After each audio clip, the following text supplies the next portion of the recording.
Plot Hariharpur का पड़ता है जो बाढ़ में डूब जाता है, तो मैं जानना चाहता हूँ क्या इस पर जांच होगा कि नहीं होगा? थोड़ा सा कर लीजिए, हमको दे दीजिए, जांच करा लेंगे।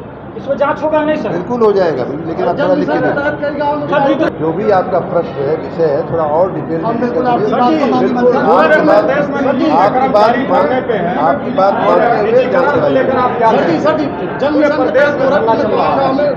और शिलान्यास का कार्यक्रम था। लगभग 17 करोड़ रुपए का शिलान्यास और लोकार्पण का कार्यक्रम गोला बाजार में भी किया गया, जो जन सामान्य की सुविधाओं से, जन सामान्य के सामान्य जीवन से, रोज बरोज के जीवन से जुड़े हुए काम है। सड़क जहाँ पर राज्य के 27 लाख लोग धरने पे बैठ रहे हैं, वहीं पर मंत्री जी लोकार्पण कर रहे हैं। अभी हमारी उपस्थिति उत्तर प्रदेश के गोरखपुर जनपद के उरुआ नगर पंचायत में है और यहाँ पर नवनिर्मित नगर पंचायत का उद्घाटन हो रहा है।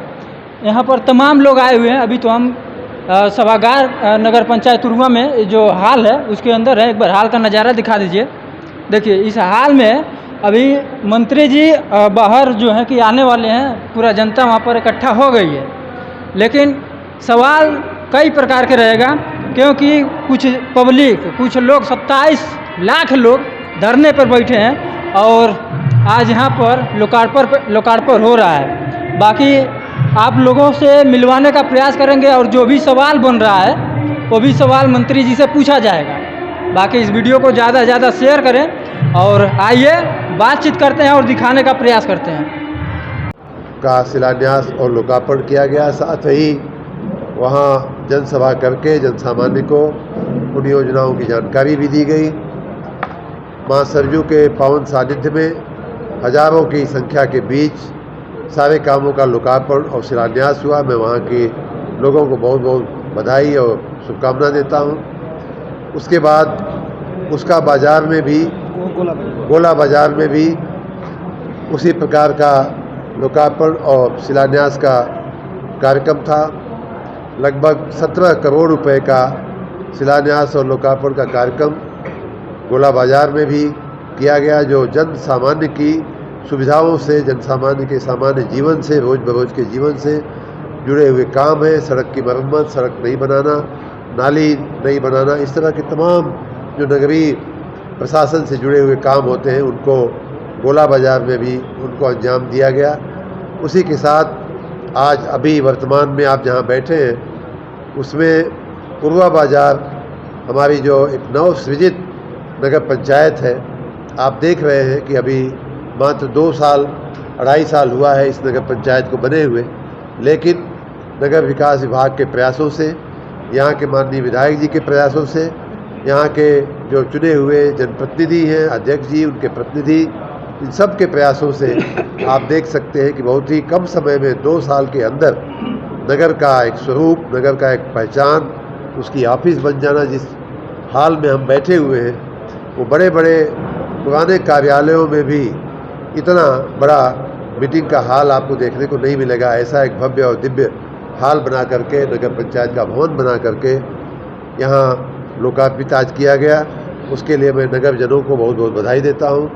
इस सब विकास के यहाँ आज लगभग 26 करोड़ रुपए के विकास कामों का या तो शिलान्यास हुआ है या लोकार्पण हुआ है, और उसमें सैकड़ों कामों का शिलान्यास करते हुए आने वाले दिनों में उनको भी अंजाम देते हुए नगर को एक और भी अच्छे पायदान पर, अगले पायदान पर, ऊंचे पायदान पर ले जाने का प्रयास किया जाएगा।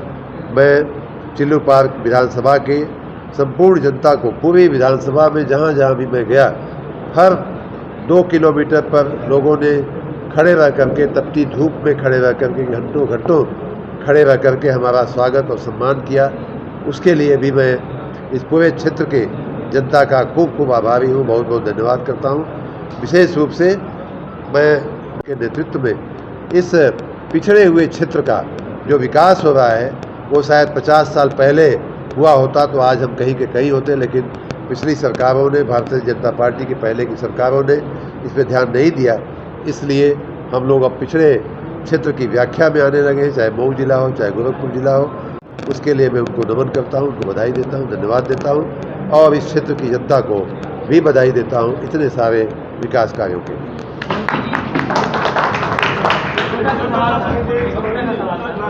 उत्तर भारतीय हम लोग कहे जाते हैं पूरे देश में, पूरे विश्व में। और इसमें महाराष्ट्र में जो उत्तर भारतीयों के साथ हो रहा है, क्योंकि हमने मुंबई को बनाया, हमने दिल्ली को बनाया, यहाँ के मजदूरों ने हर जगह को बनाया, उसके बाद भी यहाँ के लोगों के साथ इस तरह की जाति हो रही है, उसमें क्या कहेंगे? और क्या ये भाषा को लेकर इस तरह से हमारे लोगों को, हम उत्तर भारतीय और यूपी बिहार के लोगों को इस तरह से अपमानित करना, मारना पीटना और उसको सोशल मीडिया पे डालना, इसको किस तरह से आप देखते हैं? ये बिल्कुल उचित नहीं है, सर्वथा अनुचित है। किसी भी प्रदेश में किसी भी प्रदेश के व्यक्ति को रहने का संवैधानिक अधिकार है। और जैसा आपने कहा, उत्तर भारतीयों ने, पूर्वांचल के लोगों ने विशेष रूप से मुंबई को बनाने में बहुत बड़ा योगदान दिया है। उस योगदान को कभी भूलना नहीं चाहिए। और असभ्य भाषा का उपयोग या उनके साथ दुर्व्यवहार ये कतई क्षम्य नहीं है, कतई स्वीकार्य नहीं है। खाली राजनीति के लिए, खाली कोई चुनाव आगे आ रहा है उसको जीतने के लिए भावनाएं भड़का करके इस तरह से चुनावी राजनीति करना बिल्कुल अनुचित है। मैं इसकी घोर निंदा करता हूँ। जल मिशन, एक मिनट सर, मैं एक सवाल पूछ लोड हरिहरपुर का पड़ता है जो बाढ़ में डूब जाता है, तो मैं जानना चाहता हूँ क्या इस पर जांच होगा कि नहीं? थोड़ा सा लिख के आपको दे दीजिए, जांच करा लेंगे। इस पर जांच होगा नहीं सर? बिल्कुल हो जाएगा, लेकिन आप थोड़ा लिख के दीजिए। जो भी आपका प्रश्न है, विषय है, थोड़ा और डिटेल में आपकी बात मानते हुए जांच गाँव में पाइप बिछ गए, अभी तक उस पाइप में पानी नहीं आया। मैं जल की बात तो नहीं बता पाऊंगा जी सर, लेकिन विद्युत विभाग का प्रश्न है। सर यहाँ दो पावर हाउस बना है, जब यहाँ बिजली चली जाती है तो बाढ़ में डूब जाता है, तो यहाँ पे उसका लोड धुरिया पार पे दे दिया जाता है, जिसके कारण ये सपा सरकार में बना था सर। धुरिया पार की समस्या को हम दिखवा लेंगे, क्या विषय है। सर, पूरे प्रदेश में धरना चल रहा है, विद्युत के कर्मचारी निजीकरण को लेकर जो है धरने पे है, क्या कहेंगे? पूरे प्रदेश में और देश में जो लोग निजीकरण के विरुद्ध वातावरण बनाने की कोशिश कर रहे थे, कल एक कहने के लिए देशव्यापी, राष्ट्रव्यापी, भारतव्यापी आंदोलन हुआ था। क्या हुआ? बिजली गई उसकी वजह से?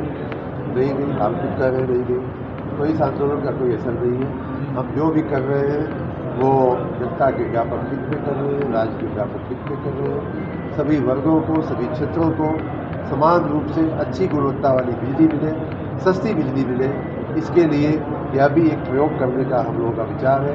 आपने देखा होगा कि जब तक टेलीफोन विभाग सरकार के संपूर्ण कब्जे में था, टेलीफोन सेवाएं ठीक नहीं होती थी। आपने देखा होगा कि जब तक सड़क बनाने का काम मात्र सरकार में होता था, तब तक सड़कें हमारी कैसी होती थी। और आज पीपीपी बोर्ड से सरकार सड़कें बन रही हैं, प्राइवेट पब्लिक पार्टनरशिप से सड़कें बन रही हैं। आज की आप सड़कें देखिए, हमारे हवाई अड्डे जब सरकार बनाती थी, सरकार चलाती थी, क्या उनकी दयनीय दशा रहती थी। आज के हवाई अड्डे देखिए, जब पीपीपी बोर्ड पर उसमें इन्वेस्टमेंट हुआ है, उसमें निवेश हुआ है, तो ये एक प्रयोग है, ये एक अल्टरनेटिव व्यवस्था है। उसको देखते हुए हम लोग ये प्रयोग कर रहे हैं। बिल्कुल होगा, सरकार ने अपनी मंशा बना ली, वो तो बताया जा चुका है। किसी भी कर्मचारी का कोई अहित नहीं होगा, ये मैं बार बार कह चुका हूँ, पहले भी कह चुका हूँ, आज भी आपसे कह रहा हूँ।